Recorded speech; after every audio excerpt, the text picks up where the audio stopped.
Hey guys, welcome back to the Pistonhead podcast. My name is Jacob, as always, and on this week's episode, we have Kevin Wells on. Kevin is the technical director for Formula Drift. Anyways, I managed to after just the outstanding podcast we had with Ryan Sage, and after basically the giant uproar from the rule book coming out from ProSpec. Thankfully, Ryan was able to get me in touch with Kevin, and we were able to get this booked in basically right away to try and respond to all of that and get everybody's questions answered. So that's what this show is. So we go over the entire ProSpec rulebook. We talk about Pro, we talk about the new layout. We talk about a lot of things. We even get into cheating and everybody's favorite topic, traction control. So I did get him to kind of on the record comment on that as well. So it was an incredible episode. Thank you again to Kevin, and enjoy, guys. This is the Pistonhead podcast with Kevin Wells.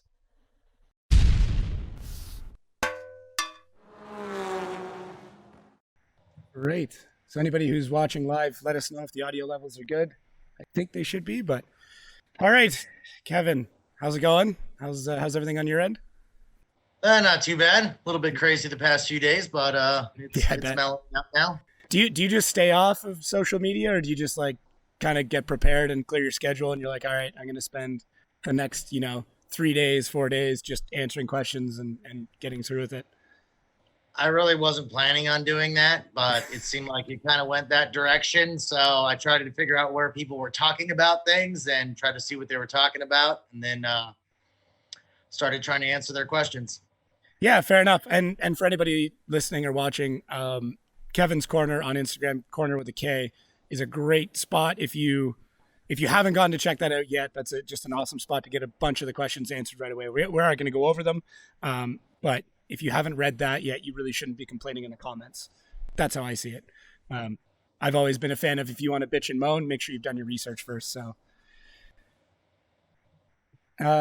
anyways, can we start off with how this all started? Like where, and obviously we'll probably, I think ProSpec is probably the best place to start, but like where did this all begin? Where did these discussions begin? How long has this kind of been in the works for?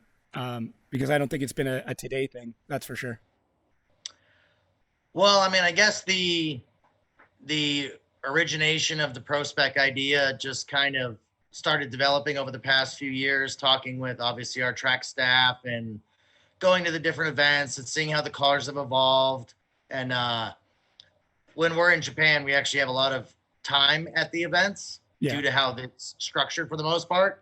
So, hanging around with the judges for the whole time, which normally I don't get to do in the States, we get to talk about a lot of these things and, talked a lot with Robbie, and we kind of like the idea of maybe toning the cars down a little bit, because in Japan, a lot of the cars are much more, I guess, like a ProSpec car. They're not as ridiculous, the majority of them, as the cars are here. And it seems like you can get into the sport and you can stay in the sport longer if they're more affordable.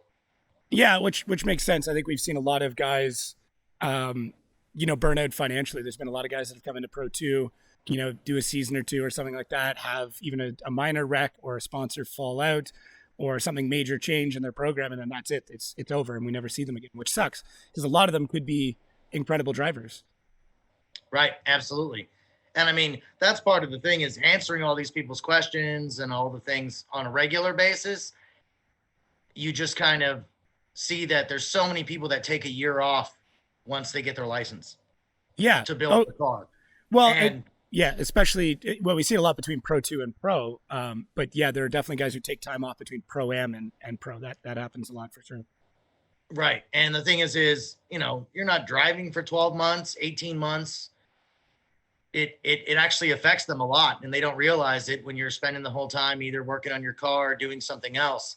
And if we can make a way that you're not trying to chase down what the top 5 people are doing in Pro by you buying all these items and you need all these things, and then you get to the track and it doesn't work because you've never driven with all those items and you have all these other problems that you're not used to. It just doesn't turn out. You end up having a bad season, and then we never see you again. Yeah. Has this been something that's like been in discussion with drivers, or just general, you spend a lot of time in the pits during downtime chatting with people and, just hanging out. So is it one of those like you've gathered this just from being in the area, or sequestered the opinions of people that are driving? Or I'm just trying to, I feel like a lot of people are confused or concerned that this was just a spur of the moment, or like, oh, they just want to change the sport for no reason. But No, we've knowing, been talking yeah, about this for a long time, and I've kicked it around, and a lot of drivers have heard me say before, like, "Oh man, I don't want to do sequentials in Pro Two and stuff like that," just because people will already have an existing G-force that they've been running, right. and then you spend another $20,000 to get a sequential, and then you slam the car into the wall, and you don't have any money to fix anything, and I don't see you the next round. It's Yeah. just kind of one of those things. It doesn't, or your credit card bills are maxed out or something, and it's just like, it's not really sustainable to expect people to do that. And by just saying, oh, well, if they have money, they should be able to buy it, doesn't really do the sport any justice either. Yeah. You look at every other motorsport, there's some form of limitations. We're still not doing any limitations on the motors. We're not making you buy like a $40,000 2-liter that makes like 150 horsepower. You know what I mean? There's like nothing, ridiculous like that a lot of the series do have as their rules to try to keep people contained. But Yeah. that doesn't really save any cost. Yeah, FD, there's so many different ways to regulate cars. You see stuff like NASCAR where they use restrictor plates. They've started using heat management as another thing to cut down on bump drafting, which we can talk about with the rad stuff. But for FD in particular, it's always been the tires. The tires are your limiting factor. Changing things to a weight-based ratio when it came to Pro, and then mandating 255s for Pro 2. There is a limit. I know working with Envy and Riley and stuff, that engine could easily make well over 800 horsepower, but most of the time it didn't need to, because either the course was so short that you didn't need all that horsepower, or the course was so long and so fast that if you ran it at a full clip, your tires are done. You're not even going to make it to the end of your other battle. And for people listening, that's what took Riley out in Atlanta in 2018. Is he literally ran out of tire just about to head up to the wall, and was skating on belts, and that's what slid him off into the grass and into the wall. Is that miscalculation of how much horsepower, how much grip you need in the car. So I'm assuming this is just another way to add to that, where it's like, okay, we can limit you on tires so far. We can't drop you down to a 235 because the show is going to suffer. And at 255, you guys have found ways to just milk a ton of speed out of it, because it's incredible the amount of speed that guys are getting on 255s right now.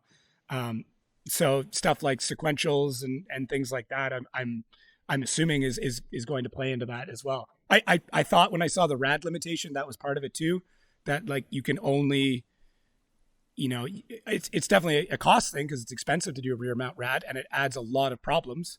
But I wasn't sure if that was a heat management thing as well, or if that played into it at all. Well, I mean, limiting that does add a little bit into it because you have much greater potential of overheating in that aspect. Especially if you're running, a 2J with an S chassis with the intercooler in front and you're cramming all that stuff into the front, it's much more likely that you're going to have problems. But that's part of the reason why that's been in the background for years, that people have been talking about doing something about that, but that's why it's still not done yet. Okay.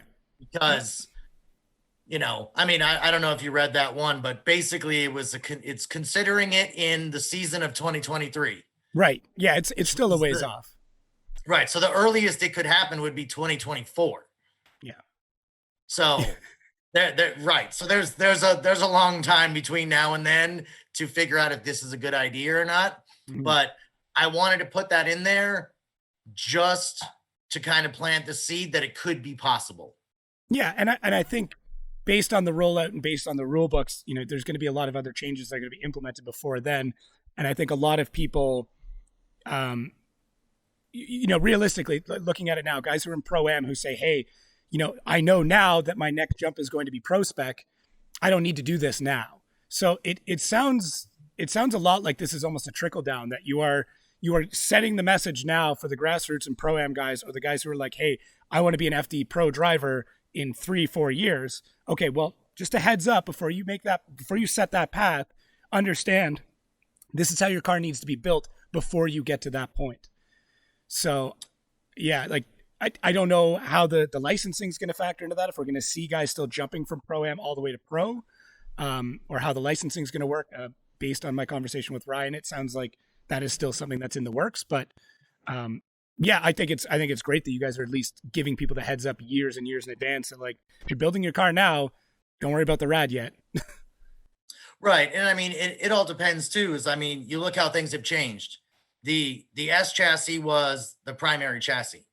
Mhm. The price has gone up so much that now everybody's going to basically do an E46. Yeah, and And it's a competitive car, so why not?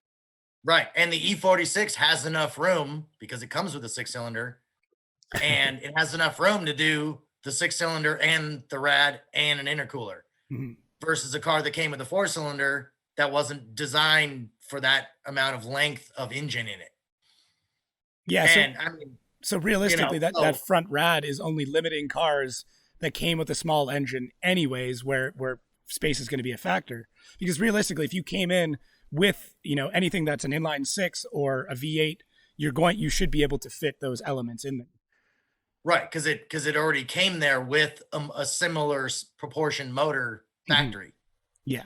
Okay. So That that was kind of part of the reasoning. And I mean, depending on the season, depends on how many 6 cylinders we have.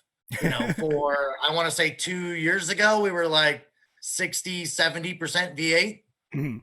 and the 2Js were going away. And then they came back, and it's kind of been going up and down. So depending on where the trends take us over the next few years, who knows? Well, I don't know what's more expensive now, an S chassis or a 2J, but either way, they're both getting up there in price quite heavily. Um, I could definitely speak to my thoughts behind all of that, but anyways, so a couple of the other rules that look like they're coming to effect and being mandated is the pedal box one, which I think all of the comments I've seen on the pedal box situation are people with very very specific issues where and please correct me if I'm wrong here. If you have those considerations, that is something that people can approach you about before applying to enter into whatever that league is, that division is, to bring that up. Like realistically, most of the cars on the field should not have an issue with their pedal location. Once again, somebody somebody can correct me on that, but those pedal boxes are expensive and do add a lot of complication to the actual driver setup. Right. Because I mean, a lot of the times you can get some of the pedal stuff pretty cheap, but getting it all installed and then installed properly and everything fitted correctly and all the fabrication that goes with it is where you start spending all your money Mhm. and redoing all the brake lines and what have you and getting that all situated. You can, depending on the way you do it, you can burn a good amount of money. Yeah, that's a fair point. I think there's parts can be sponsored. Labor is another thing that's difficult to be sponsored. Right? There's not a lot of fab shops that are out there that are sponsoring drivers. Realistically, we see a lot more parts manufacturers getting behind it because they can just send you a box. It's very difficult to send somebody 60 hours worth of labor to fab something up. So Right. And yeah, and I mean the thing is it doesn't necessarily make your car work any better. okay, yeah, fair enough. It's because people are like, well, it's not a competitive advantage. Well, then why did you spend all this money and all this stuff if it doesn't do you any good? Yeah, no, So the arguments are kind of contradictory that it doesn't help, but I want to keep it because it helps. So it's kind of figuring out the reasoning. But if you can do it and you're not in a particular situation that the the brake master hits the valve cover based on the configuration, Mhm.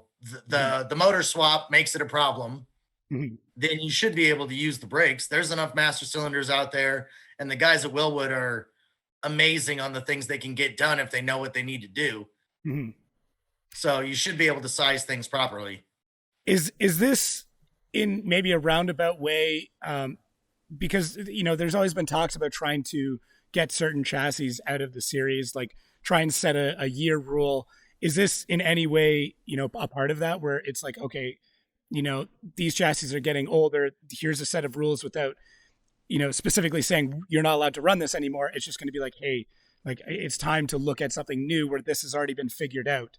Obviously it's hard because there's a lot of Pro 2 guys that have built chassis that are concerned about this, and a bunch of them are lighting up the chat right now. But I think a lot of this has to do with the guys right now that are in Pro-Am and grassroots and trying to direct them to maybe a newer chassis or something that's already been developed. Not really in my intention. I mean, if anything, I'd almost rather forgot who I was talking to the other day. I'd almost rather see some S13s come back. Okay. Because there aren't really many of those anymore, if at all. And I mean, well, Reader had one, but see some more of those come back. And if anything, you probably have stronger stuff in an older car. Granted, the pedals on the 13s break, but you can spot weld those back together and weld them all up and they'll be fine on that. But at least you don't have plastic pedals or something weird like some of the newer cars. Yeah, that's a good point. I think the Corvette or something has a plastic gas pedal or even a plastic arm that's leading to it. So, but that could, in theory, then open up, aftermarket parts companies to say, well, this is a problem. We can provide a solution, and here's what the solution is. So, okay. The other one that, now that you mentioned S chassis, and this is, I know, a common problem with that, and quite possibly a safety concern, even in my mind, is switching back to the steering columns. My only concern with that is cars that didn't come with a collapsible steering column. Not that we've seen, as far as I know, we haven't seen an incident in FD where the engine has been pushed back far enough to cause the steering column to push into the cabin of the car. But that, I think, is a concern. It's a concern I've seen a few places, is that by mandating the OEM steering column, you are cutting down on the amount of vehicles that have collapsible steering columns and therefore causing possibly more of a safety concern. Right, but then you look at the people that install their steering columns now. Okay. So, I mean, a lot of the stuff that's in there now is necessarily not going to be a collapsible. People keep using that like every aftermarket steering column is collapsible. Mm-hmm. They're not. No, I know I've seen. And there's tons of them that are not collapsible that are out there running around in cars everywhere. Yeah. Okay. So it's more of a, like I said, I don't think I've seen an incident like that, but that's not saying that that type of incident can't happen. I don't envy anybody trying to find an S chassis steering column right now, though. Yeah. And I mean, you look at a lot of those cars, even if it's not a fully collapsible setup, a lot of them still have slip joints either at the rack or in the middle where there's that sleeved portion where there is a kicker in there where it will crush. Yeah, well, it's got a built-in break point, like we see with angle kits and things like that. If a built-in failure point, or the ever hated cloth or the reg connection, the gibos or guibos or whatever you want to call them. So right, okay, no, that's fair enough. I think so. Once again, full disclosure, and anybody listening probably knows this, I do have ECU Master as a client, and that's I think maybe the next one that a lot of people are concerned about is switching over to Link ECU. Now, this is nothing, this is nothing against their products. I don't know enough on that end of things to be able to say one way or another if it's going to be a detriment to anybody. But the concern is people who have already wired or purchased products, running anything from Motec, ECU Master, AEM, any of those brands, and now they're in a position where they may have to rewire the car. I think there are parts of it that have to be rewired, but the majority of wiring harnesses are fairly the same to cross brands. You're probably just going to be changing the header unit that plugs in. But can I ask, what is the idea behind running a spec ECU?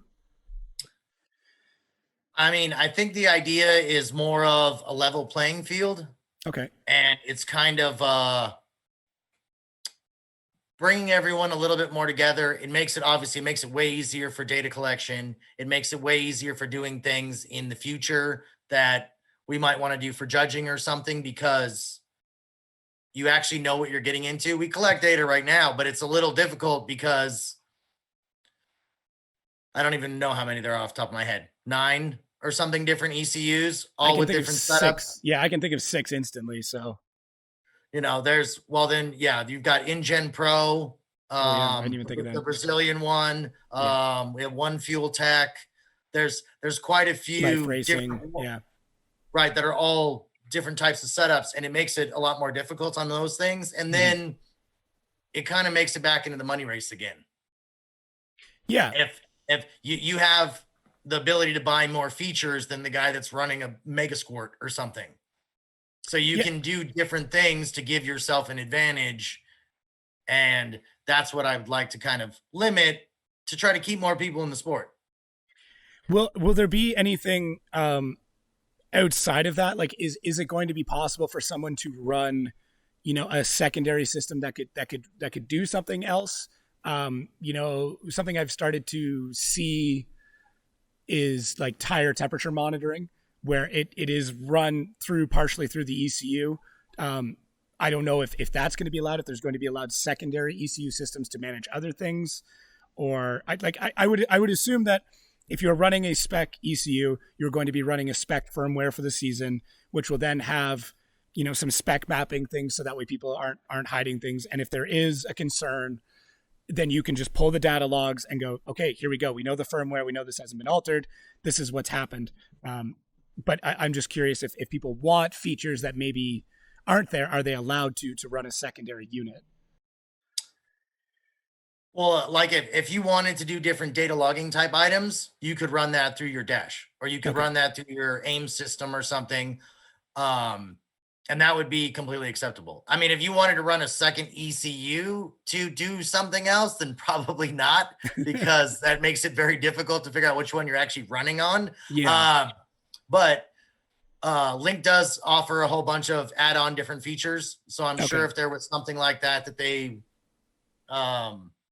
some products that they offer, I don't necessarily see at this point why we wouldn't allow that, Okay. unless there was some competitive advantage or something like that in doing that. Mhm. But It- if you're just doing data logging stuff, it's kind of like, I don't know, shock position sensors or something. Like, okay. Is um is there going to be any limitation within the tuning of that unit? Because I know some guys will, and this is actually a great tip for grassroots guys and pro am guys, change their rev limiter to match the course, where it's like, okay, I'm going to set throttle position so that way I know, realistically on this tune, my max throttle position should only be 70%. I'll actually set 70% as full throttle, which means that while I'm in this corner, I can just mat it, and I know that the car is going to be where it is. Um, I it's something that I've seen pro guys use quite a lot. Very successful pro guys use a lot, where you hear them go around the corner and you're wondering why it's banging off a rev limiter 1,000 RPM before it should.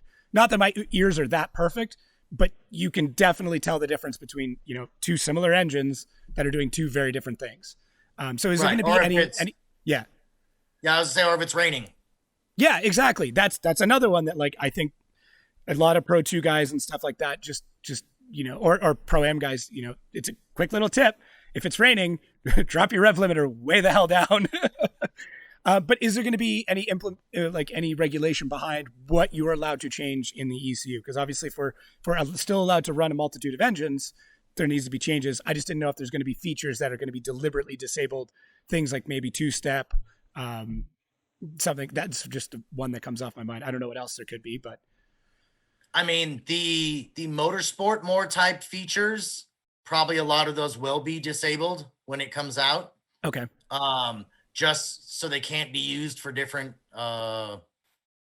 different things. But obviously, if you want to adjust your your drive by wire or your RPM limiter or that stuff, Mhm. that's yours, because that's fine with me, because someone's going to adjust it and you're going to go out and you're going to run. And it's going to Okay. be that way. If there's something that's like a feedback loop or something that's making changes and the driver's not doing it, that's more the stuff that I don't want to be present in the ECU. Okay. So the idea is to, yeah, well, and obviously if you're running the same firmware, and for people who don't know, a lot of the times after a run, even if everything went well, even if you lose, you can be pulled into the scales for an inspection at any point in time, have your car looked over, and make sure everything is meeting the rule books. So I'm assuming part of that procedure will be, okay, we're going to plug into the cam or CAN sensor. We're going to pull a data log. We're going to do whatever. Just check through, make sure everything's good to go. Because it's fairly simple to see if, oh, that's strange. Like his red line changed halfway through a run. Like why it shouldn't be doing that. There's no reason why it should be taking that data and changing things on the fly. So I'm assuming that is going to be part of that inspection process that is pulling data logs. Right. So that's going to be the general thing. Well, we have data logging that we do currently on the pro cars, and we're going to try to do more of that, especially going into the next season with the AIM units. But I also want to do the basically firmware verification to make sure that it is the firmware you're supposed to be running when you come through tech. Yeah. Okay. That's which should realistically come up as soon as you plug in. It'll say firmware version, yada, yada, yada. So, and what I think is funny is how many people last year, especially with something like the Vaughn and JTP incident, where people are like, well, if only we could, pull their logs, we could find out if he actually let off throttle or if he actually did this. Well, this is now allowing that to happen much faster, where I would hope that in the future, judges during a judge's decision, or even, during a, what's protest. The word I'm looking? Protest. Thank you. I was going to say argument. You could then pull that data and be, it is an argument. I've seen them happen. It's usually an argument. But you'd be able to pull that data very quickly and be able to resolve, some of those issues. Right. Depending on the rest of the car stuff, that's kind of a thing with drifting is we don't necessarily have a clutch sensor. Okay. So saying that you were half throttle and it was at $4,000 when you hit him, so therefore you're slipping. Yeah. It's your fault. Well, you could have been clutched in. It could have been in neutral. You'd have to figure out the engine load parameters on it to figure out if you were at fault. And, some of it gets a little complicated to try to do in a short period of time for the fans to not lose their mind. Yeah, we're impatient at the best of times. Imagine if we actually had to log in and, oh, cool, Windows needs an update. Let's give us a minute. We're gonna go to Kevin and he's gonna be over here for 10 minutes trying to get this situated and then let us know what's happening. Yeah, everyone would turn off. I mean, I'm sure I know I enjoy looking at you, staring at people while they try to make frantic repairs with just the smallest of grins. Just like, come on, you can do it. You can do it. Yeah, especially when it's close. It's like, come on, guys, just get it done. To digress very quickly, Bradley had an incident in Texas in 2019, and I am not very mechanically inclined. If anybody's checked out my YouTube channel, they already know that. And I'm filming and I'm trying to capture what's going on. We got hit, we blew a tie rod, we got to align the car. And I remember very specifically over the radio being told to put the fucking camera down and help them out. And I'm like, you know what to do? They're like, just hold a light, do something. And I'm like, okay. Because it was 2 minutes left. They just got the tie rod on. They're trying to hand align it before having to go back out. And 5 minutes is not a lot of time. It goes, anybody who thinks 5 minutes is enough time to do anything is crazy, because it's not. It goes so fast. Yep. No, if you basically haven't practiced it or done that thing quite a few times, it's much more difficult than it seems. Well, and that's, that's another tip for the Pro-Am guys is have all of your, anything that needs alignments, have it done already, have it taped and marked. So that way, even if it gets shuffled, where that point is, and just, it's ready to go. So you can unbolt and bolt back on. So yeah, it's, there's lots of tips and tricks that I think, I said this with Ryan, that just never get passed down that really should. So I try and enlighten people whenever I can. Yeah, no, I mean, that's one thing that quite a few people have talked about. I just don't necessarily know how to do it yet, but they were discussing hey, you should basically in the Pro 2 drivers meeting or Pro Spec drivers meeting now, you would basically draw a pro driver and you could go hang out with that guy for the event. Yeah. And then you could learn just the tips and tricks and a few little things like that could make or break your season.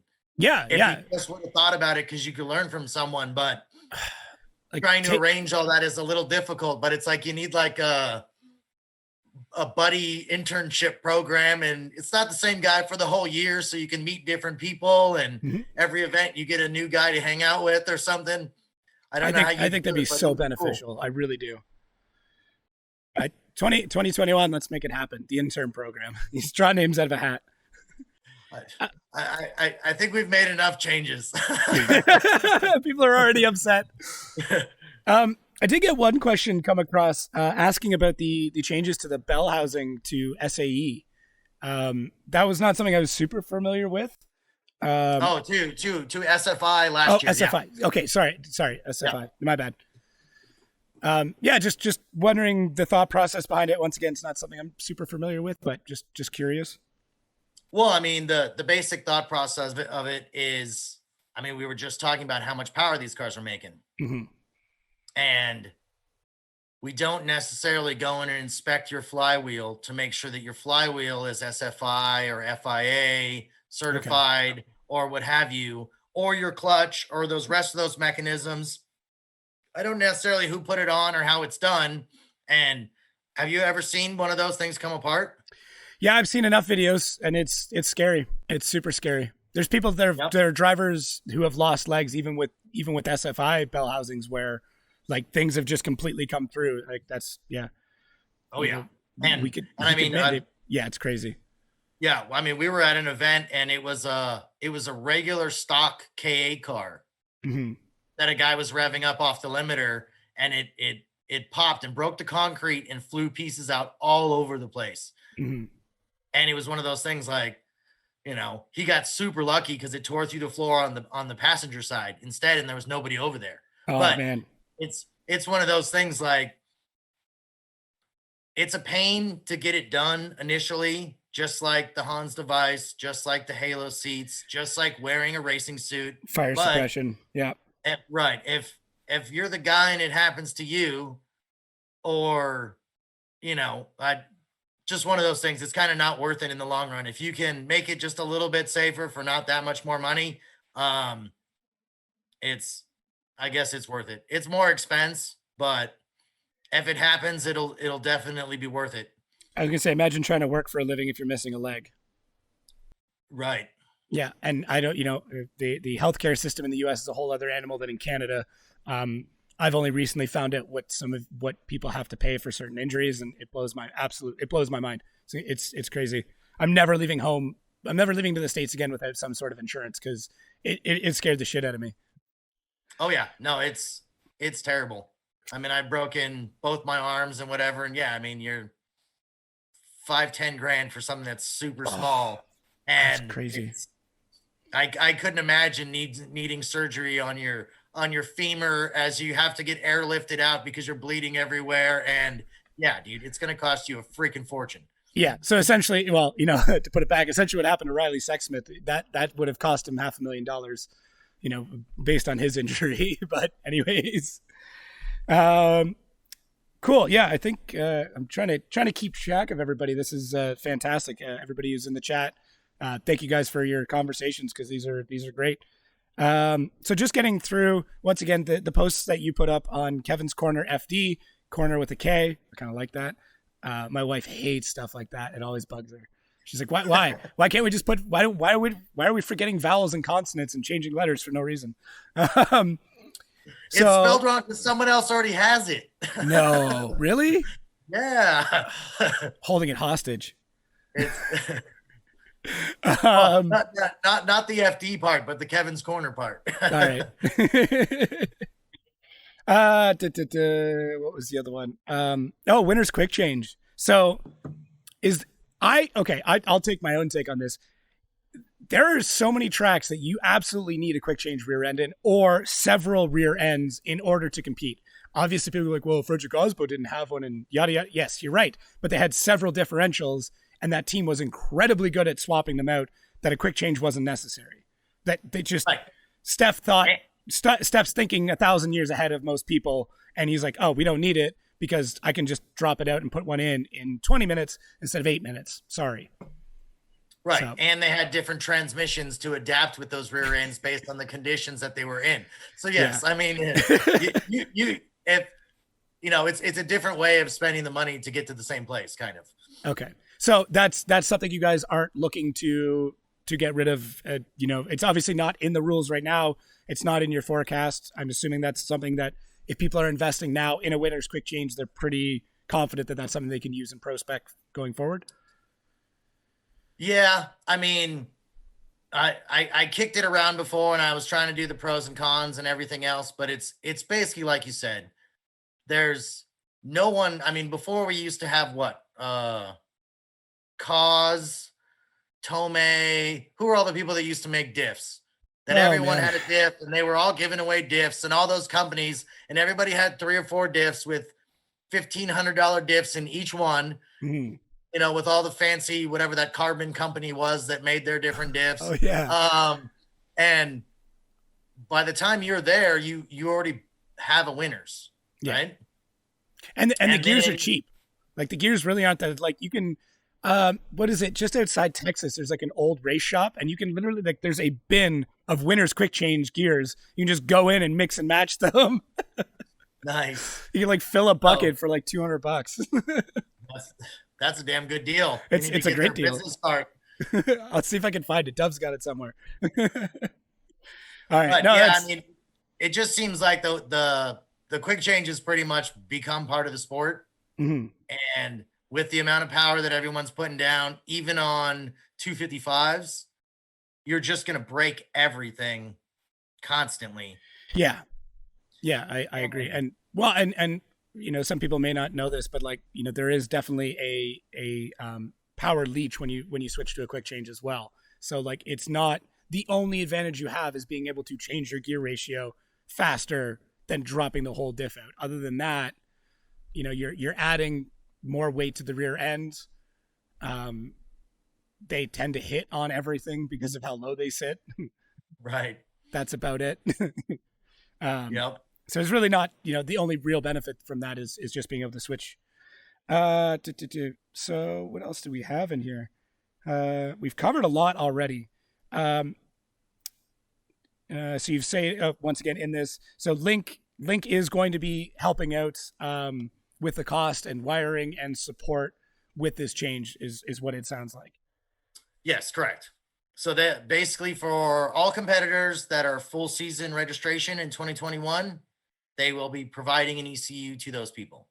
Okay, that's And then obviously the technical support for them and everyone else that's buying one to try to compete in the series to make adapter connectors or adapter harnesses or cut your old harnesses off and mhm. how to pin it and all that type of stuff. They'll be helping with all that, and they'll be also helping at the events. That So was at least actually yeah. if you have a problem, you have event support, which most pro spec people would never have. Mhm. You're not going to be able to afford to have a tuner guy with you all the time. No, And I now do. there'll be someone there that can help.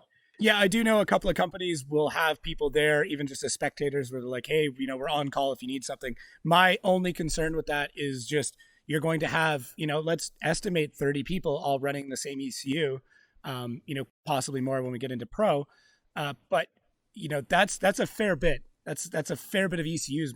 I would hope that they're going to have 5 6 guys and possibly an area at which drivers could pull up or they could do something like that. Do you know if there's any like what the numbers are that they're hoping to have for support? Hasn't really been worked out on that yet, like how many people or what have you, but I don't necessarily think it would be tuning your car the whole time. It would probably be more like, hey, my car's missing when I'm in the middle of the bank. Mm-hmm. Can you help me figure out what's going on? Mm-hmm. Sure. Here, if we go to here, there's 3 ignition errors when you're in that area. Let's check this. You Yeah. know what I mean? Like that type of thing. I don't know how, full on, let's pull logs every pass and we'll help you analyze. I don't necessarily think it's going to be that. Well, I don't think unless you have a dedicated guy, most people aren't doing that. And even still, most anybody, if you're building a race car and you don't understand how to read your logs, there's bigger problems afoot than just that. But no, my only concern was like if we're gonna have that many there, that the staffing may be an issue. Like where you're gonna have 3 4 guys all trying to get to them at the same time, and then it becomes this issue of, you know, um, who do we serve? Like, is the guy who's better in ranking? Is the guy who's better doing the thing? But I guess ultimately Right. that's something that, if people are concerned about that, and I'm speaking on behalf of a lot of people. Please feel free to disagree, but voice that concern to Link. It's their decision. I mean, it's partially their decision to do this, and they need to understand that that comes with the responsibility of providing support for a lot of drivers. It's not necessarily FD that has to facilitate that. So that's my thought, at least. If your concern is the support, you need to speak with Link and address that concern to them, because they are the ones who are making that promise that we are here to do this.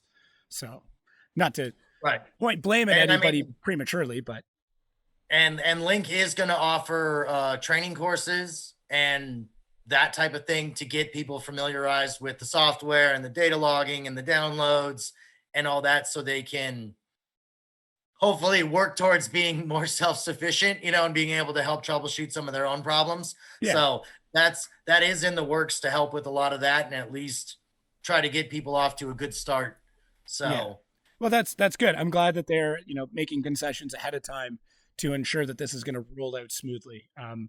Because anytime that you put all of that weight on one company's shoulders, it's a lot to ask. But they are a big company and they've got money, obviously.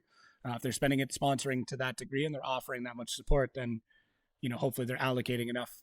After the issues are in the car. uh, right. Well, you yeah, would assume so. I mean, it's I hope so. it's not good for them either if it doesn't work out. Yeah, no, I totally understand on that. Is there is there I don't think they've been released yet, but is there any major changes coming to Pro that you can speak about, or even give a timeline as to when we may know more about it? Like where we can just schedule a podcast for that day too, or I was actually hoping to finish the rule book today, but I mean, between I can release this tomorrow, and the only people who are going to know are people who are live right now. So yeah, between yesterday's chaos and today's chaos and phone calls, I kind of didn't get it done yet. So, but it's only 8 p.m. almost ish, what, 7:40? So yeah, I still got time. But yeah, it's basically the new illustrations that are in the Pro Spec rule book will be in the Pro rule book. Any basic corrections that were in that one will be in the other one, but there's no real big changes for Pro. mhm. There was a few things I was working on, and that's what's been delaying it.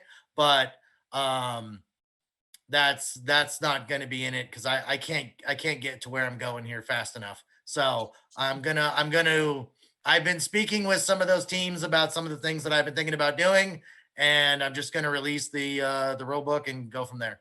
Okay, fair enough.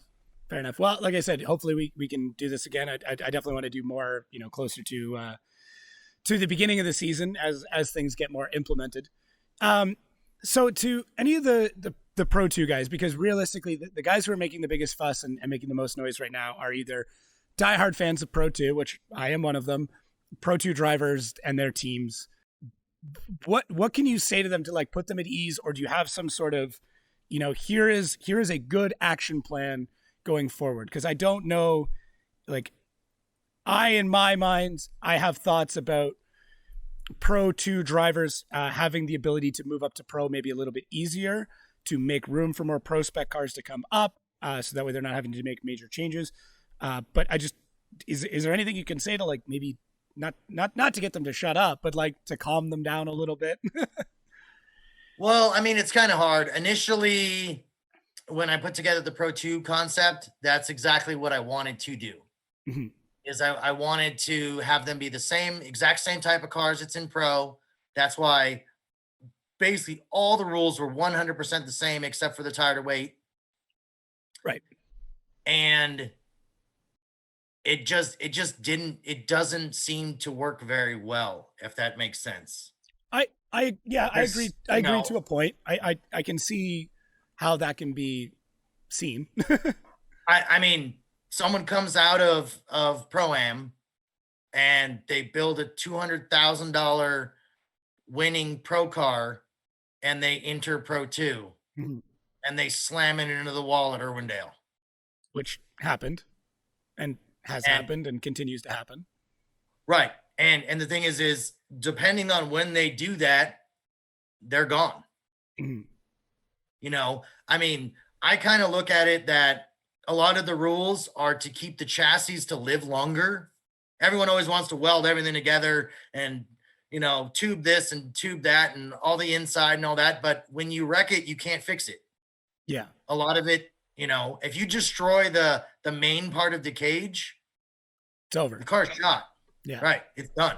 And trying to connect that to more and more pieces all the way through just magnifies that probability of destroying your car. But most of these cars kind of have a shelf life, especially if you're a newer driver going to all new tracks, probably driving at faster speeds than you've done previously. You're gonna wreck them. Mhm. And you need to kind of have I guess the car needs to be affordable enough to where you can afford to do that, I suppose. Okay. Yeah. So it's And just trying to build out that longevity. right, because the thing is you're not competing where you are right now, you're competing where you want to be in 2 years. Yeah. So you build a $200,000 car and it doesn't run your first year of pro 2. Mhm. It didn't do you any good. You would have been better off if you showed up in your pro-am car. You probably would have won because half the other people are doing the same thing where they Well, did a whole bunch of changes over the off season. Power steering doesn't work. This I, doesn't work. That doesn't work. I think the best examples of that are Travis Reeder and Dylan Hughes, right? So you got two guys that took their cars through Pro Am, made minor adjustments to make it up into Pro 2, did very well in Pro 2 because they had a chassis that they knew was dependable. Yeah, they were older and they were beat to hell even in Pro 2. And then, making that jump up, we saw Travis Reeder take that same car that he ran in Pro Am all the way into Pro and put on a show and did quite well. I don't know if he made it to top 16. I could be wrong. But yeah, I think that's the best advice in my mind. But to play devil's advocate, there's a lot of guys who are like, well, I want to build a chassis now that I can then use all the way into pro, whereas pro spec seems to put a kind of an abrupt halt to it or increases that gap between what was pro 2 and pro. Like it seems to be that gap has widened a bit. In exchange for that, it's now financially easier to get to that point. Is how I see it, at least. Right. But okay. So, I mean, how many people are running around in Pro-Am with a sequential? I mean, There's a few here and there. it's happening more often. That's for sure.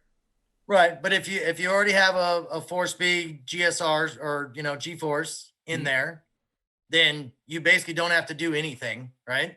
Mm-hmm. So you can leave that alone and you can run the whole pro spec thing. You can decide to move up to pro. And what you change the transmission, you're taking the transmission out, every other event anyways to change the clutch. Yeah. So it's not like a part that unbolts is the end of the world on that aspect. And if it's as people are telling me, well, it's super simple and cheap to do the column and the pedals.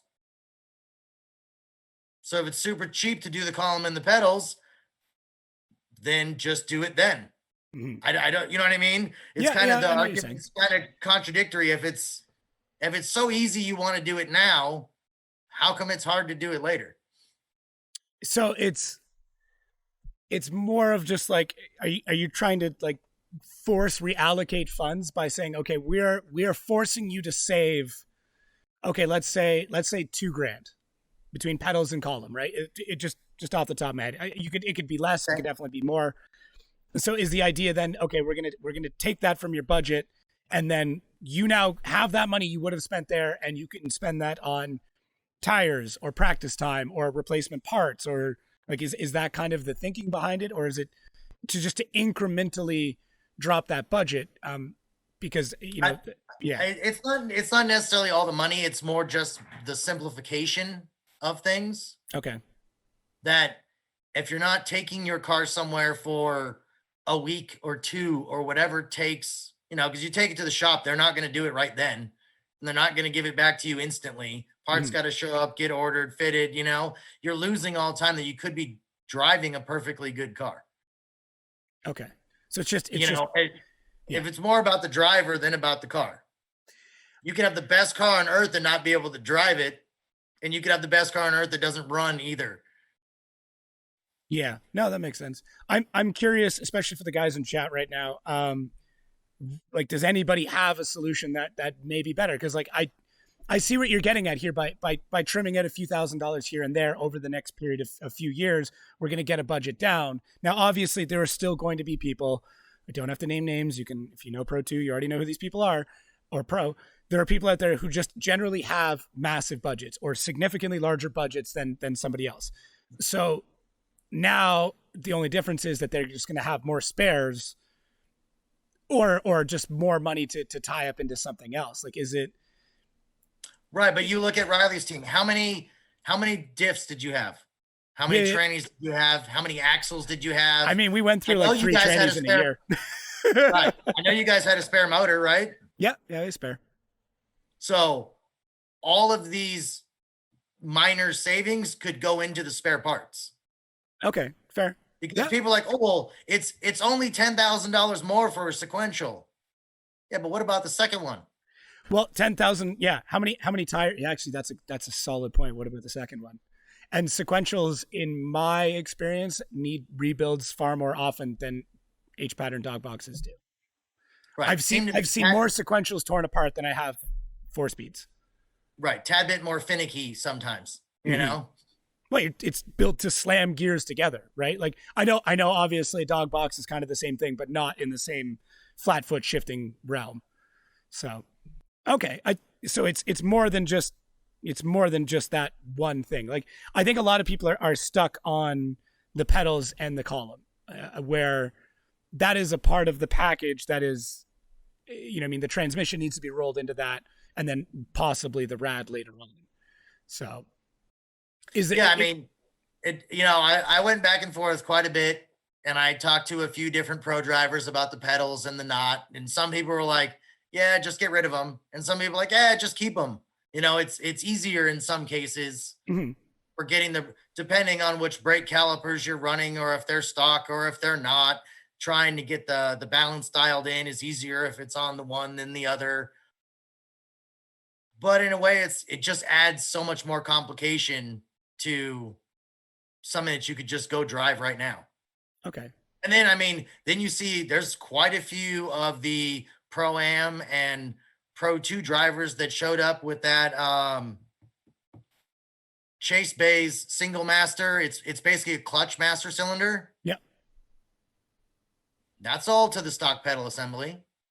And they were okay with that being there. Granted, Okay. I didn't let them run that. They had to convert to a dual master because it's not 1954, you know. But you know what I'm saying? It Yeah. depends on the person that you're talking to on how important it is, because there's a lot of people that don't do that. Yeah.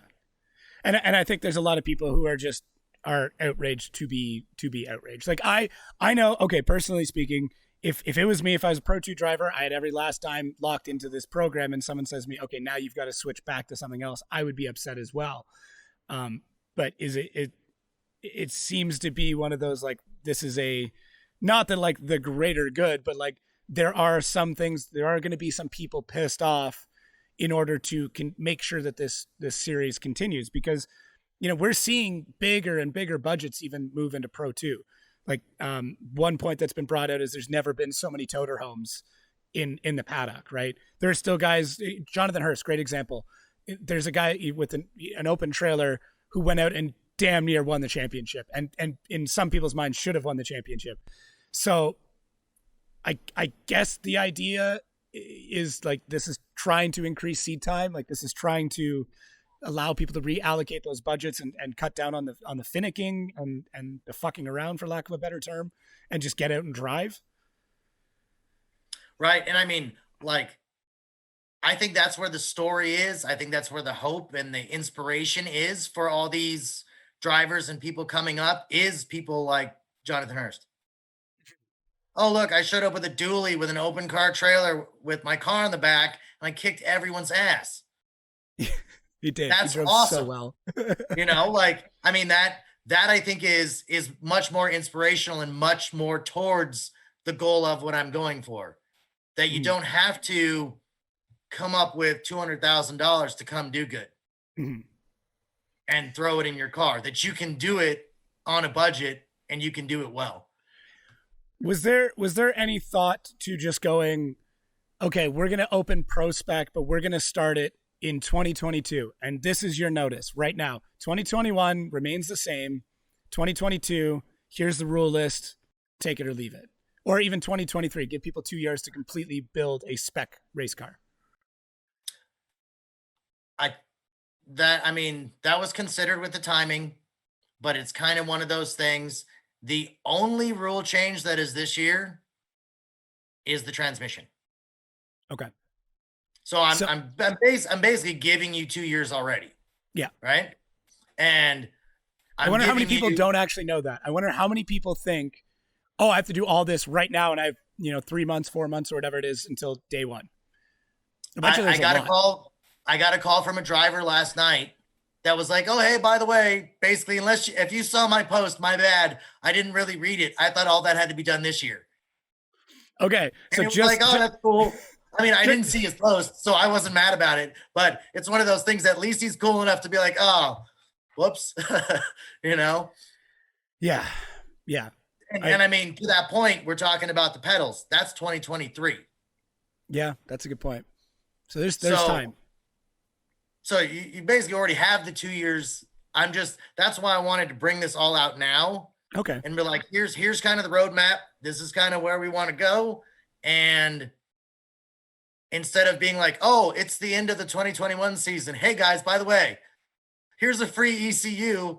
Talk to this guy. You know what I mean? Like, at least if we do it now, everyone can kind of plan and we give everybody more adequate warning. I just didn't want to kick it off another year because I believe there was, top of my head, I think there was 3 drivers that had a sequential. Yeah. And I can think of two, but yeah. um and I didn't want that to go any further because I talked to a few Pro-Am series organizers and they're like, oh, when this guy gets his license, he's going to buy a sequential and he's going to come. And I'm And like, you're like, well, tell him not to. And they're just like, what do you mean? I'm like, well, inside just tell him. baseball. Right. Yeah. To tell him not to. Let's not do that quite yet. Tell him to hold off a little bit. And I just didn't want everyone, because like I was saying, if you buy one, you either need spares or you need another one altogether. Yeah. Now you've got 30 grand in transmissions. I feel bad for the people that already went down this road, but at some point you got to kind of rip off the Band-Aid and step on the brakes, Yeah. Otherwise Gotta hurt some another year feelings. could be 10 more cars that did it. And it could just, you Well, can't yeah. rein it back in at that point. I know people absolutely hate the term trickle down, but I do think that this is going to trickle down into Pro-Am and into grassroots, where I know of I know right now of a grassroots driver who has actually I know of two that have less than 2 years experience that are running sequentials, because they're like, I might as well just buy it now, and then, like, once I make it to pro in 3 years, 4 years, 5 years, whatever, it's already there. And it's like, well, yeah, or you could have taken that and bought a full suspension kit, set like another suspension kit, and enough tires for an entire season right there. So yeah. Yeah. That and it's one of those things you don't really need it to be successful. No, it's cutting down, like, uh self plug, go watch any of the videos we did with NV and watch how fast Riley gets through the gears. There's very, there's one or two situations where, yeah, it would have been nice to have a 6-speed sequential just to be able to knock down to get back into boost a little bit. But knowing that the guy in front of him didn't have that either, you have a bit more of a level playing field. And I have seen in Pro 2, I can't think of exactly the instance of a driver walking away from another driver because of a sequential, because you could hear him coming through the gears on a long straight, like an extended section, and you could just hear and he's up 3 gears and completely gone.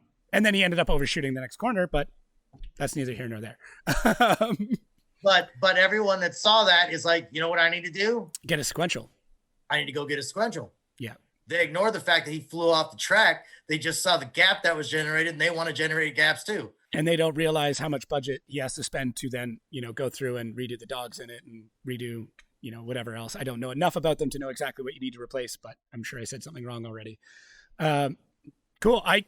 I'm sure you and I could probably beat the hell out of this forever and continue into the rule book.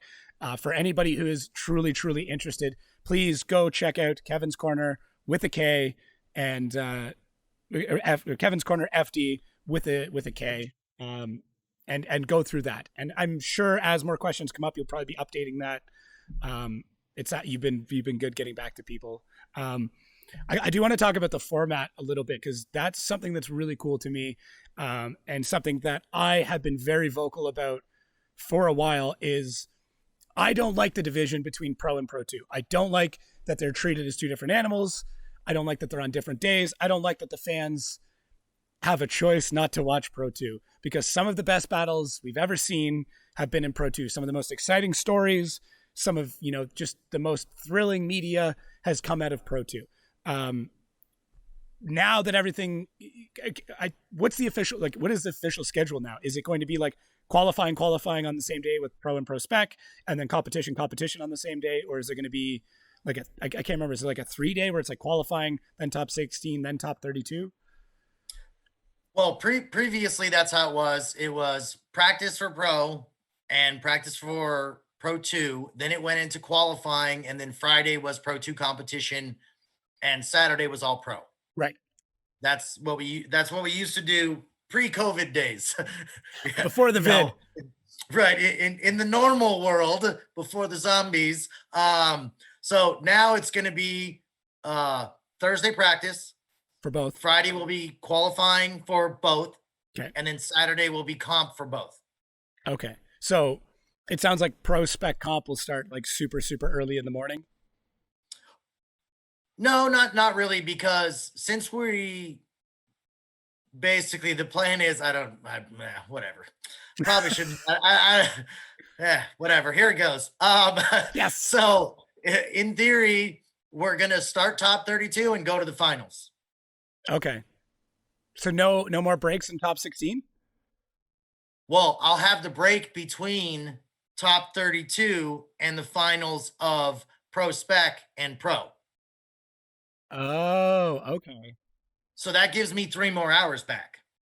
Because if I didn't do that the other way, it'd be hour and a half break in between, hour and a half break. So if I just pull that through, and depending on how, you look at what most of the time we had 40 minutes worth of battles. Yeah. Because it wasn't a full field this past year. You get all your junk together, you go out there, you set up your hot pit, you do one battle, you sit out there for 40 minutes, and you go back in and you chill for an hour and a half. Yeah. So now basically that's just tacked on to the 16. Theoretically, if all works out, we'll do the intros for everyone. So now everybody's included in the intros.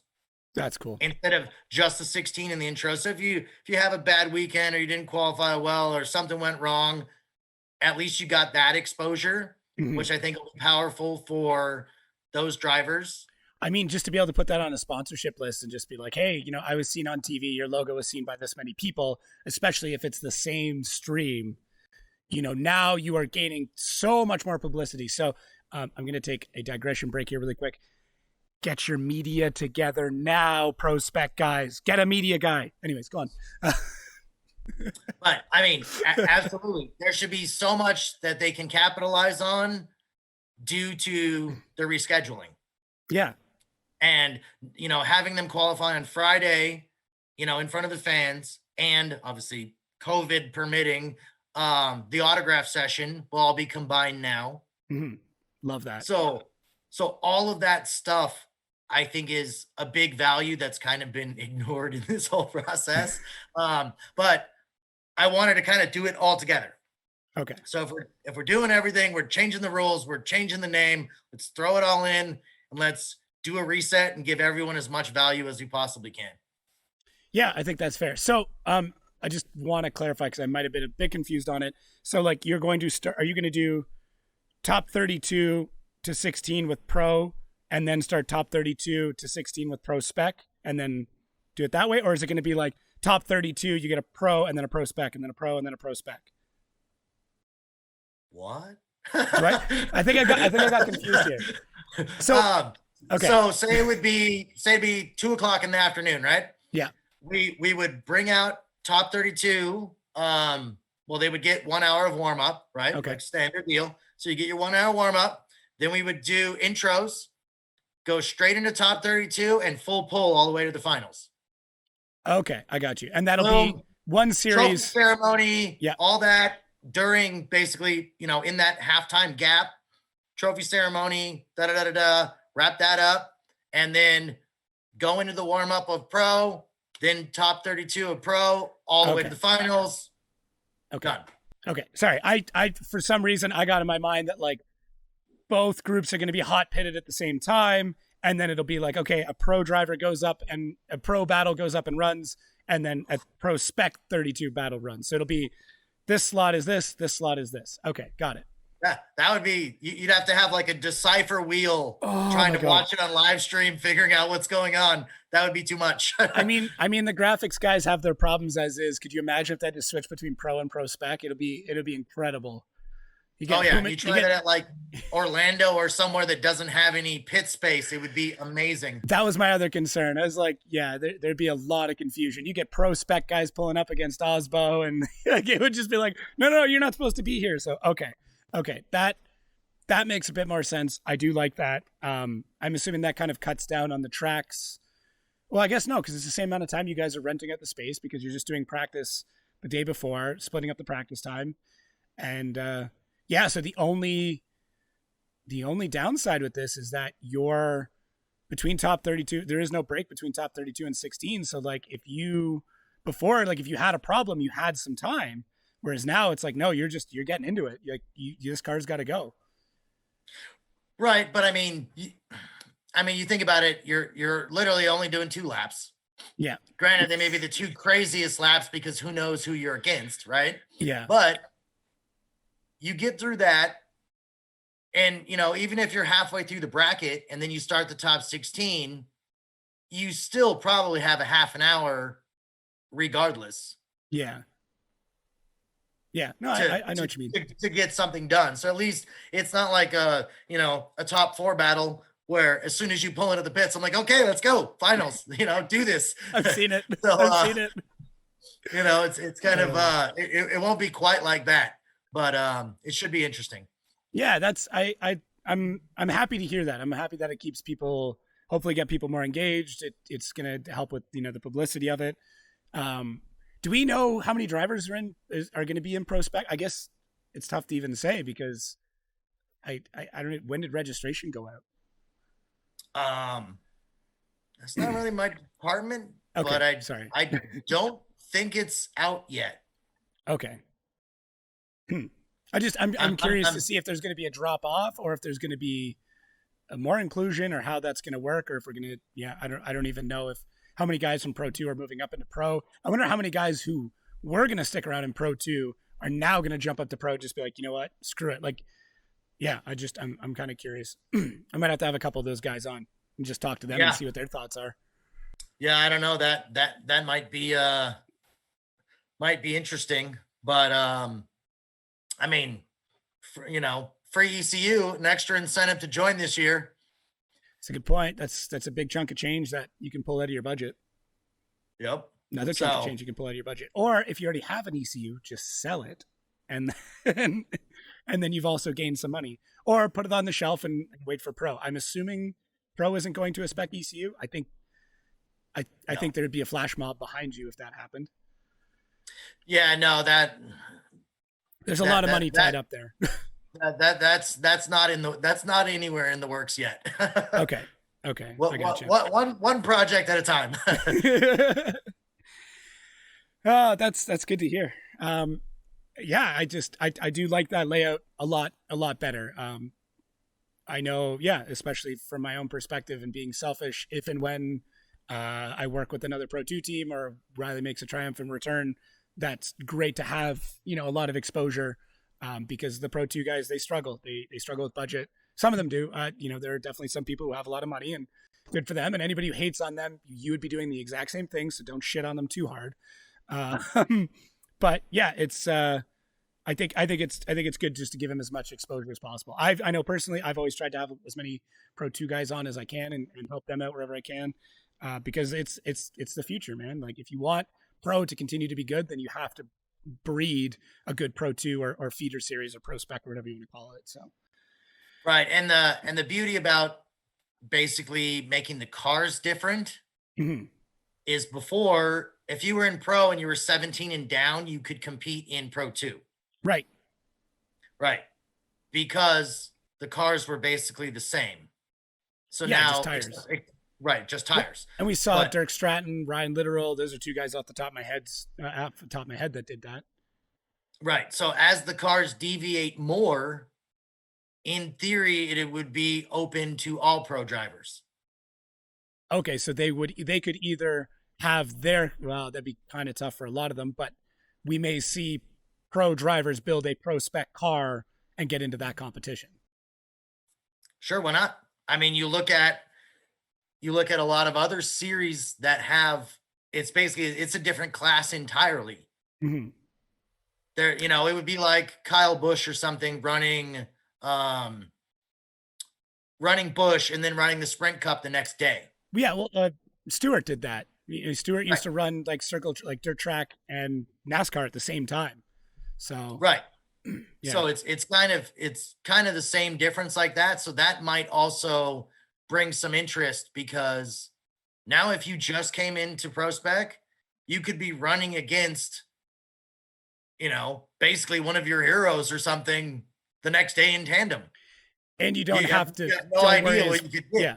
And you don't have to worry as much about the cars being super different, right? Like as because I'm assuming that pro spec is only going to get more restricted as the years go by. Like I highly doubt that this is a 4-year plan. This is probably closer to an 8 to 10-year plan. And it's like, hey, and you may not be able to speak to it, but in my mind, it's like, hey, in 8 years, we want this spec. Like we want not a stock car, like not stock as in like off the shelf, but like stock car style, where it's like you still have room to modify here and there, but essentially you're going to run these type of things.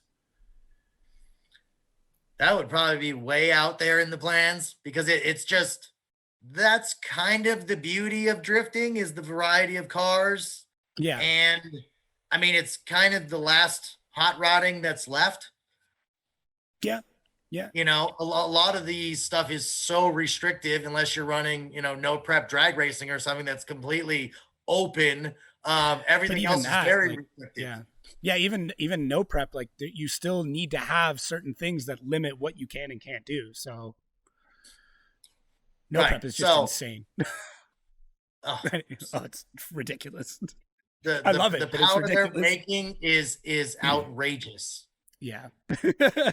It's unbelievable how much horsepower they're making. It's just getting more popular. Yep. But it's kind of one of those things. I think that might be a little bit hard to be like, here's your, I don't know, spec tube car or your spec whatever car. But 10 years is a long time, man. You never know. Yeah, that's a good point. The sport's not even 20 years old yet, so it's hard to say. Yeah.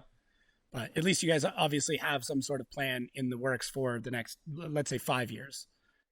Three of which have been made public for the most part.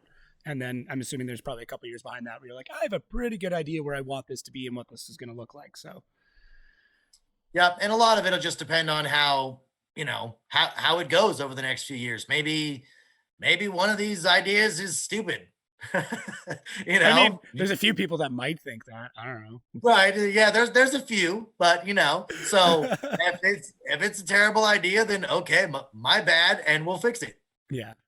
But if it's not, and 90% of the people go for it and you still hate it, well, I can't do much about that. That's a good point. That's yeah. If it works, it works. Don't hate it till it's been tried, right? Yeah. I would love to get into, this is a touchy one, and I know you've been on Maximum Driftcast before, and they never asked it, and I have to. Can you give us any good like things you found in inspection? Like, is there a story that you can tell? Like, I know Chelsea Denofa has been open with some things. Like, I believe one of them was like adjusting suspension in the cabin or having like brake bias adjustment in the cabin or something like that. Um, Oh, that was a different car that had that on it. That's what oh, okay. created one of the rules. Yeah. Yeah. Because like every rule has a story, right? Every law has a story. Every rule has a story. I don't know what you can share. I know there's some weird NDA stuff with some of it, but like, is there a really cool story that you can be like, this is what's happened? Well, I mean, I personally like the brake bias one. They were Mhm. using it side to side and not front to back, so they could control the front wheels side to side. Oh, in the bank, right? Like at a something like Orlando or something like that, you could really stick that front corner down. Yep. No, I really like that one, and I saw that and I looked at it. Huh. All right. Came back, looked at it again, and it was one of those things. That was like, you know, ask them, is that what I think it is? Yep. That's a damn good idea. Well, all right. Well, I'll add that to the rule book next year. Yeah, You know, like finish it off. have fun with it. And I mean, it was a very good idea. And it wasn't one of those things that was like um you're being an ass about it type thing. It's kind of one of those things like that's just smart. Yeah, And I like the ideas that are like that. It's kind of like, well, we'll take that out just because the intention is to trick the judges, So yeah, that's yeah. that's why that's there. But definitely a good idea. And some of that you kind of got to have some, decent amount of respect for. You made a comment before we started about guys cheating, and you basically said I don't know why they do it. Are you able to like reiterate or elaborate? Because it was a really really good point. I was like, oh shit, I kind of wish that was organic, but um, Well, I mean, for the most part, like I don't see why people do a lot of the things that they do for cheating because we're not racing for a thousandth of a second. Oh yeah, and we're not racing. We're not doing that. It's judged. Do you think that going through the corner that much faster, which is minuscule for the amount of effort you put in, that's gonna Lontaine's gonna vote for you? mhm. Probably not. It's kind of like this sport is supposed to be about style, doing burnouts, having fun, getting close to walls, going fast, not racing. And I think a lot of people put so much effort into um hiding things, trying to be suspicious, doing different shady shit, and it's kind of like why? And then these are the same people that are like, "Oh man, we should keep drifting fun." Well, you're the one that's doing this. Yeah. Why? Have you has there been like any good excuses or like anybody's caught like you've caught them and they're like, no, it's not what you think it is. It's like, no, this is this or something. Like I I can speak to at least Envy Auto, and there's been no cheating whatsoever. There's been nothing. It's been stick by the books because you love to look around. You absolutely love to look around. You there's been I remember after the crash in Atlanta, we brought the car back, and Dov's like, "Hey, let's throw the body panels back on. Let's get it looking as clean as possible because Kevin's going to be here any minute, and he's going to want to look at the car, make sure it's fine. And I don't need the headache right now." and, and that's what happened. And I believe you actually even said like, "Hey, I got to look and check the chassis. I got to check the roll cage. Like, I need to. There was a hard hit. I want to make sure the car is still safe." But yeah, like, is there any good excuse that anybody's given, like getting caught or any like? I'm trying to milk something out of here. Like, I don't. You don't have to be specific. You don't have to tell me who, but like, it's. I Well, know I it's mean, happened. well, everything is well. My team didn't cheat, just like you said right now. Yeah. That's the opening remark, and then it just turns into well, it's for safety reasons. Oh. Everything's for safety reasons. Oh, how come you did all types of stupid shit? Oh, it's for safety. Oh, well, how come this thing that's clearly says you can't do this? How come You you did did it. it? Oh, it's for safety purposes. That's good. You I'll know, have to remember it's that. like the Taking steering notes. column. Oh, it's for my safety, you know, because like really Yeah. you're wearing a 7-point harness in an FIA seat in a car with a roll cage, and you're worried about what now? You know what I mean? Like a lot of the stuff is it always depends on who's telling the story type thing, Mm-hmm. you know. Mm-hmm. So this is one, and I didn't prep you for this, and I apologize because it kind of reminded me. There has been a rumor, and there's always been concern about traction control in FD. Yes. There have been things done in the rule book, such as wheel speed sensors being removed, things like that, that are pretty clearly to prevent that from happening. Has that been a concern in the past, or is it something that you pretty much nipped in the butt before it became an issue? Because it's something that's still talked about daily. Like I see it on message boards, I've seen it on stuff like, oh, that guy uses traction control, and I'm like, I don't necessarily understand how you can have slip and traction control at the same time. I don't know enough about it to say, but is it something that people, can you say if people have used it in the past or tried to use it? I would guarantee people have used it in the past. Okay. There's no way that people haven't tried to do something with it. Yeah. How functional it is in a readily available form probably depends much more on basically probably the ECU that they start with and what they have available to use from. Mm-hmm. From what I gather, there's a few ECU setups that actually are pretty decent, and they have drifting setups. Yeah. Right. That have stuff that enable those features that make it easier for people to drive. Well, that was the argument. It's like, oh, you just have to put down one decent lap, data log that based on a GPS, and you can set your throttle for the whole thing, and the car just drives itself. And it's like, well, no, no, it doesn't. You still have to drive the car, and if you're chasing, that's not going to do shit for you. So in my mind, it's only going to help when you're leading or if you are qualifying. And most guys drive a very different setup in lead as opposed to qualifying. So I always kind of thought of it as like, okay, it's going to work for one thing, and that's going to be qualifying. And if you qualify a 100-point run and then you go out and lead and it looks like absolute dog shit, or your chase is just way off for some reason, it's going to be pretty evident that there's something going on there. So right, but you think about the mindset of the person that's looking for their 1,000th of a second, right? Yeah, and yeah, there's a lot of hyper competitive people. Anybody who's at this level of racing is hyper competitive.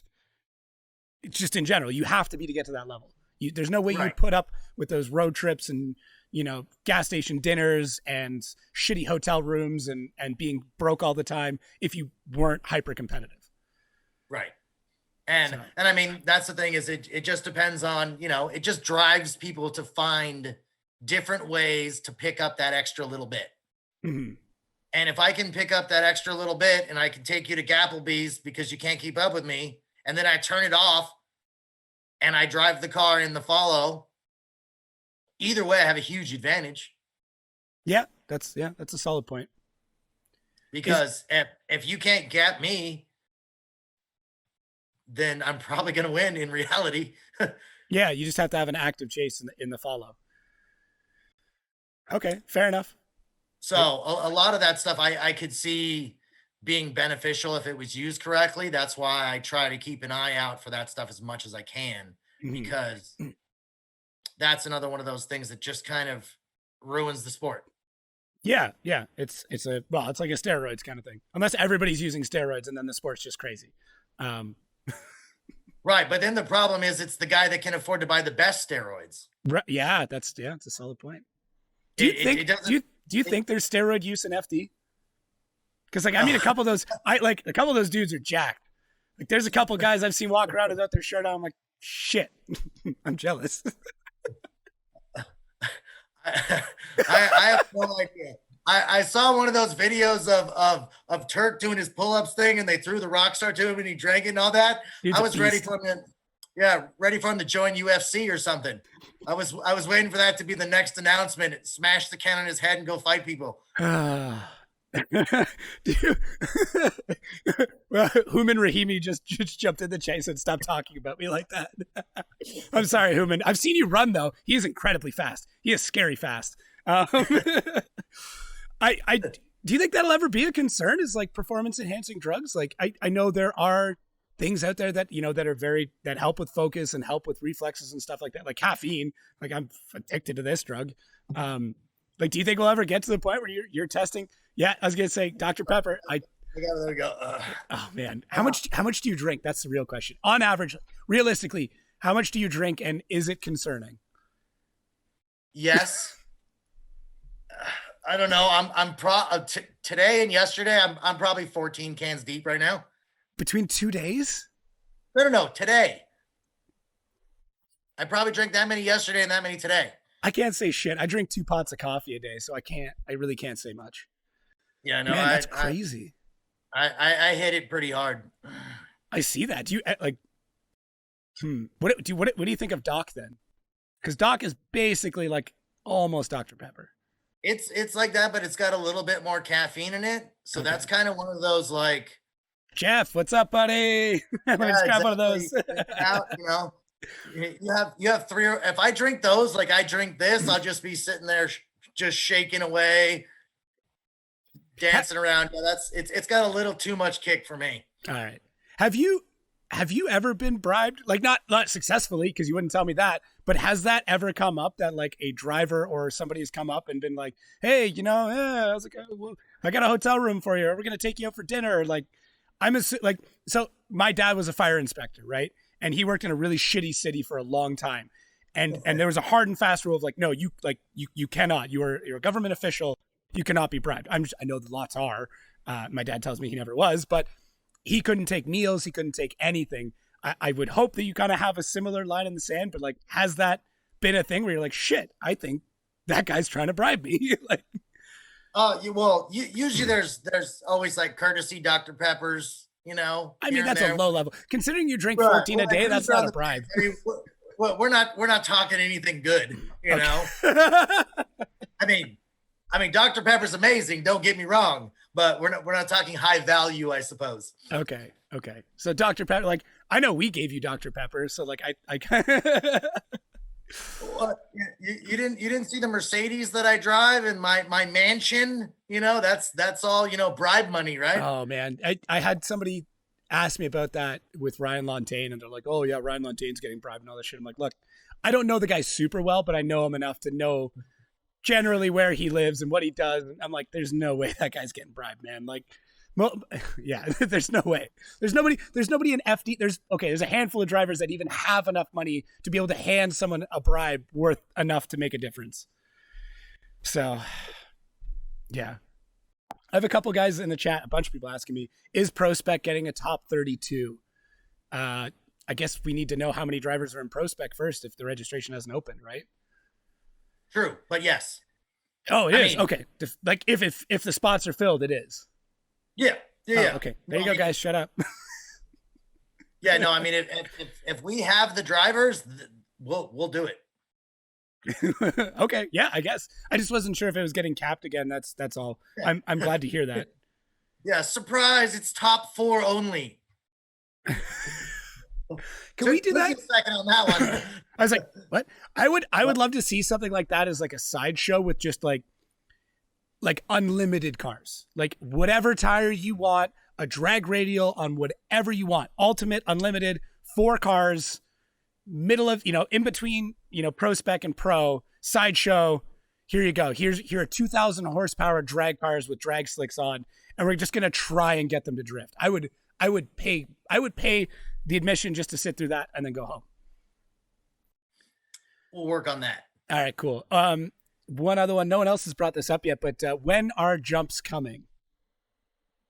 I would like to see jumps. Would you?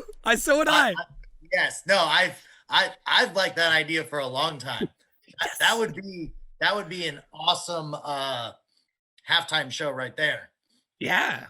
Yeah. Well, like the one circuit Epizu, or someone's gonna get mad. I mean, that jump corner, man. Like I think there's a live stream camera that only points at that corner that you can just log on and watch people just as events are going on.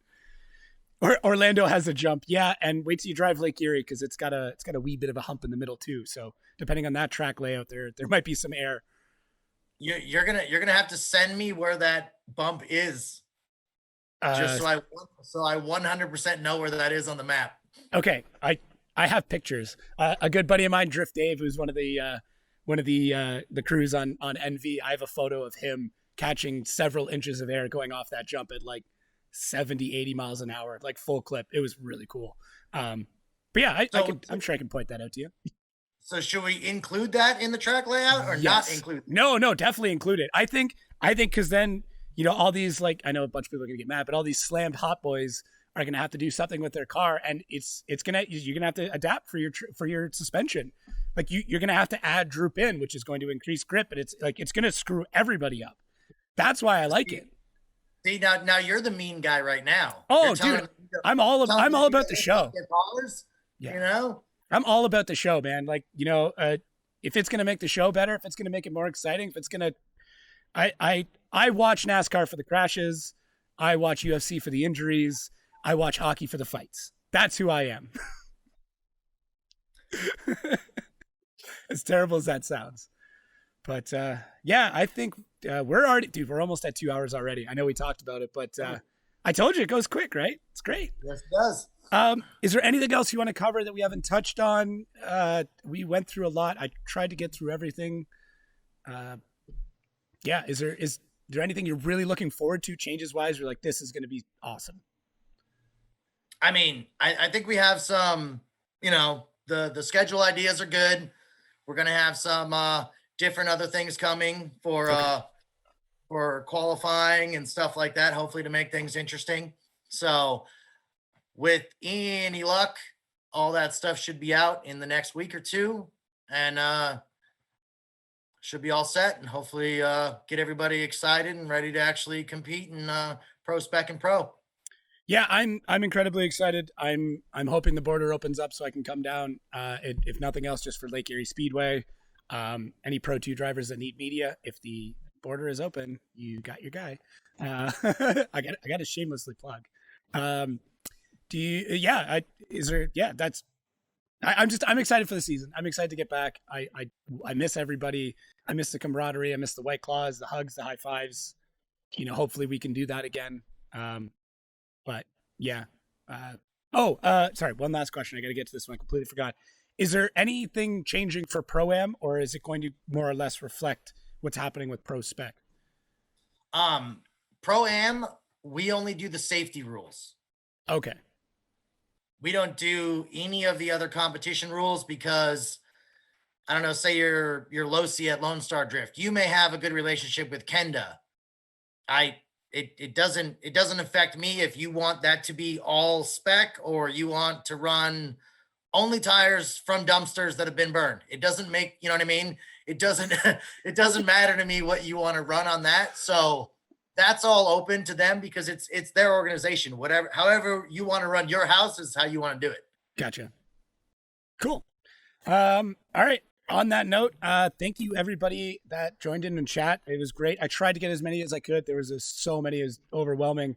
That last podcast really blew shit up on my end. So thank you, FD, for sharing that because that's fantastic. There's definitely a need for this, and I can just try and keep going as much as I can. Thank you for coming on. I'm glad that we got to do this. Like I said, we've chatted a few times here and there at the pits and stuff like that. You talked to a lot of people. So, but I'm glad we got like 2 hours to just hang out, shoot the shit. I drank coffee. You drank Dr. Pepper. Maybe look at cutting that back a bit. I don't know. Just, friend to friend here. Just it's hard, man. Chew some gum. I don't know. There's got to be Dr. Pepper gum. Yeah, that's true. But cool. Thanks again. I really appreciate it. Once again, everybody who jumped in the live stream, thank you. And anybody who missed the live stream, make sure to catch the next one because the chat was awesome for sure. So, all right, guys, have a good night, and we'll talk to everybody soon. All right, guys. Hope you enjoyed that. Thank you again to Kevin for coming on and answering all those questions. Hopefully, didn't get in too much trouble for releasing a few of those things early, but hey, that's what this is all about. So thank you guys again for listening. Thank you for the incredible response that we've received, bringing back the podcast and getting people on. So if you do know of any Pro 2, Pro Am drivers, something like that, please let us know. I'd love to get them on, love to chat with them about drifting. It does take a lot of work to get these podcasts to go. So I'm going to try and get back on some sort of weekly schedule or whenever I get a chance schedule. So please feel free to bug me about that and keep me motivated. Once again, I'm sorry I took the hiatus, but hey, life just got insane. So if you're new here, please make sure to go check the back catalog. We've had some amazing drivers on, amazing people from all over the industry. So it's been exceptional, the kind of response that we've gotten over the years. Yeah, thank you again, guys, for listening. Make sure to check out Pistonhead Productions on YouTube. Check out the Instagram. Yeah, you can go back and watch all the FD videos that we've made, grid life videos, stuff like that. Lots of cool stuff there.